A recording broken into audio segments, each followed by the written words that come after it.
If you have any plans on actually going out there to run fast, you probably should have did it by now.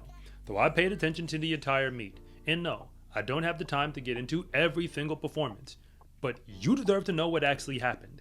Because like I said before, if you're gonna go fast, and I'm talking about World Championship medal level fast, you should be able to show us something. So I'm just gonna rattle off a few performances entirely off head and tell you what they actually mean, at least as far as I can tell. Because the action really got started in the men's 400 hurdles, and Rai Benjamin goes out there and he wins. I mean, that's what he does.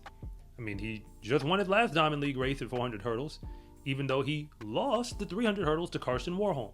So when you factor that in, he's starting to string some races together. He just finished a European tour, and as far as I know, he does actually have to run at USA's. He doesn't have a wild card to the World Championships. From that perspective, nobody's really coming to beat him.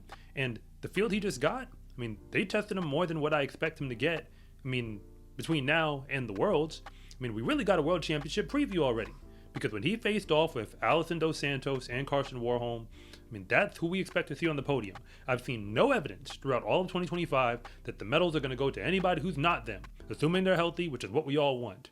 So, the 400 hurdles, that race was, I mean, it was a showcase. It was a display. I mean, you had the old meet record, or the old meet record holder, who was also in the race and challenged Rai Benjamin. But if you look at how easy the race actually looked, I mean, yes.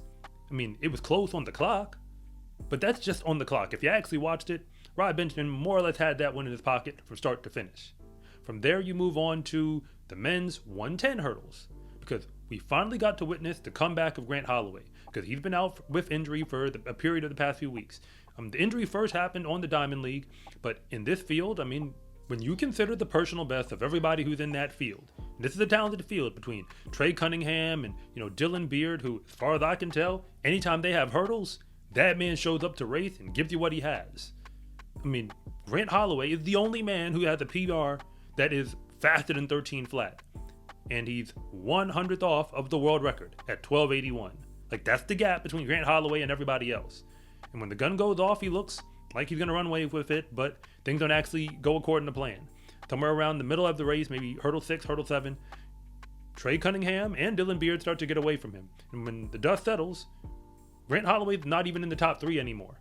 So, as far as I can tell, there's 2 ways to review that race. One is that Trey Cunningham is, in top form. He ran, tied his PR. Dylan Beard was right behind him and ran a new PR as well. And then you had a national record behind them. So, people are running fast. They know that when Grant Holloway's on the line, you had better come correct. That said, Grant Holloway is the best hurdler in the world because he starts better than everybody else, runs away from them through 60 meters. That's why he has so many 60-meter hurdle championships, and then holds that lead. And it looked like he wasn't quite as fast in the beginning, although faster than everybody else. That's the part that didn't go away. And since people like to use the word fitness, maybe he wasn't quite as fit at this stage of where he is in his training for the back half of the race. But this is at this moment right now. He does have a wild card for the Worlds. So he ain't got nothing to worry about between now and then. He just has to be ready on those days. And I'm pretty sure that between now and that moment, the back half of the race is going to get stronger and the front half is going to get a little faster. At which point, he'll be right back to running time that nobody else in the world can run, at least for the most part. But if you're new here, I want to say thank you for even making it this far into the video. And I'm Coach Rob, and if you really want to know what's going on with the fastest athletes in the world, then you are in the right place. And if anything that I say actually connects with you, it is always greatly appreciated if you would please like and subscribe.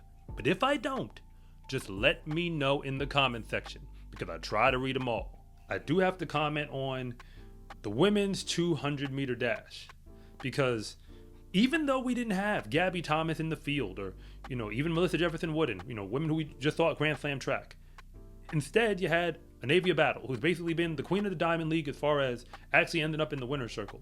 And there were other Americans who were there to challenge her, along with Dina Asher-Smith of Great Britain. But Anavia Battle did what she does. She won the race.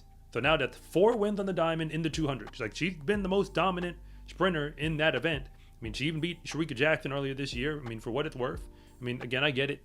Fitness, training, schedules, all of that matters. But Anavia Battle keeps winning. And we're at a point where if you have not been paying attention, you got to say her name.